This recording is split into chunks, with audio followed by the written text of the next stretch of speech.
کن فیکون کے مالک، ہمارے دلوں کو ایمان کے نور سے منور فرمانے والے اللہ کے 99 ناموں سے ابتدا ہے۔ بسم اللہ الرحمن الرحیم۔ تدمیر شکست کھا کر مرثیہ کی طرف بھاگ گیا۔ ہسپانیہ کا بادشاہ اس وقت ہسپانیہ کے شمالی کوہستانی حصوں کے اندر ایک بغاوت کو ختم کرنے میں الجھا ہوا تھا۔ طارق بن زیاد کے ہاتھوں شکست کھانے کے بعد تدمیر نہ صرف شرمندہ ہوا بلکہ فکرمند بھی ہو گیا تھا، اس لیے کہ وہ ہسپانیہ کا سب سے عمدہ اور دلیر سالار خیال کیا جاتا تھا۔ اس کی شکست عام شکست نہ تھی، اسے یہ بھی اندیشہ ہوا کہ اجنبی حملہ آور اس کو بدترین شکست دینے کے بعد آگے بڑھے تو ہسپانیہ کے اندر کوئی قوت ان کی راہ نہ روک سکے گی، لہٰذا ان کا مقابلہ کرنے کے لیے فوراً بادشاہ راڈرک کو واپس بلانا چاہیے تاکہ وہ اجنبی حملہ آوروں کا خود پورے لشکر کے ساتھ مقابلہ کرے۔ ان تفکرات کو سامنے رکھتے ہوئے تدمیر نے تیز رفتار قاصد اپنے شہنشاہ راڈرک کی طرف روانہ کیے اور قاصدوں کے ہاتھ اپنے بادشاہ کو ایک پیغام بھی بھیجا۔ وہ پیغام کچھ اس طرح تھا: اے شہنشاہ، ہمارے ملک پر غیر قوم نے حملہ کیا ہے۔ میں نے ان لوگوں کا مقابلہ کیا اور پوری ہمت و جواں مردی و شجاعت سے کام لیتے ہوئے میں نے انہیں روکنے و پسپا کرنے اور شکست دینے کی کوشش کی، لیکن مجھ کو اپنی کوششوں میں ناکامی ہوئی ہے اور میرا لشکر ان حملہ آوروں کے مقابلے میں قائم نہیں رہ سکا۔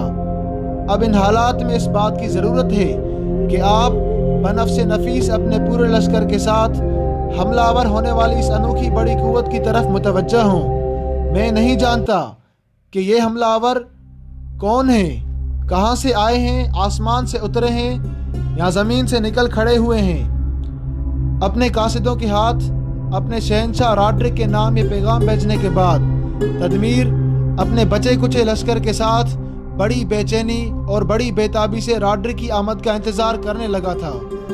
دوسری طرف ہسپانیہ کے بادشاہ راڈرک کو جب یہ خبر پہنچی کہ کچھ انوکھے حملہ آور اس کی سرزمین پر حملہ آور ہوئے ہیں اور انہوں نے اس کے سپہ سالار اعلیٰ تدمیر کو بدترین شکست دی ہے، تب اس کے پاؤں تلے سے زمین نکل گئی۔ بڑا فکر مند ہوا۔ شمال میں وہ جس مہم میں مصروف تھا وہ اس نے ترک کر دی اور اپنے لشکر کے ساتھ بڑی تیزی سے اپنے مرکزی شہر تلیتلا کا رخ کیا۔ تلیتلا پہنچ کر راڈرک نے تیز رفتار قاصد اپنی سلطنت کے مختلف شہروں کے والیوں کی طرف روانہ کیے اور پھر ان کے لیے حکم جاری کیا کہ وہ اپنے اپنے لشکر کو تلیتلا بھیج دیں تاکہ ہسپانیہ کی سرزمین پر جو نئے حملہ آور ہوئے ہیں ان کا مقابلہ کیا جا سکے۔ یہ حکم ملتے ہی ہسپانیہ کے سارے شہروں کی طرف سے چھوٹے بڑے لشکر اپنے مرکزی شہر تلیتلا کا رخ کرنے لگے تھے۔ اس طرح راڈرک کے پاس تلیتلا شہر میں ایک بہت بڑا لشکر جمع ہو گیا تھا۔ راڈرک کے پاس پہلے ہی لاکھوں پر مشتمل ایک لشکر تھا۔ اب جو مختلف والیوں نے بھی اپنے لشکر اس کی طرف روانہ کیے، تب راڈرک کی عسکری طاقت و قوت میں خوب اضافہ ہو گیا۔ جب راڈرک نے دیکھا کہ اس کے لشکر کی تعداد کافی ہو گئی ہے اور یہ کہ اس نے جنگ کے سارے انتظامات بھی کر لیے ہیں، خوراک کے علاوہ ہتھیار بھی جمع کر لیے ہیں، تب اپنے اس لشکر جرار کو ساتھ لے کر وہ اپنے مرکزی شہر سے نکلا، کرتبہ پہنچا اور وہاں سے بھی اس نے کوچ کیا اور ان علاقوں کا رخ کیا جہاں اس وقت طارق بن زیاد اپنے لشکر کے ساتھ قیام کیے ہوئے تھا۔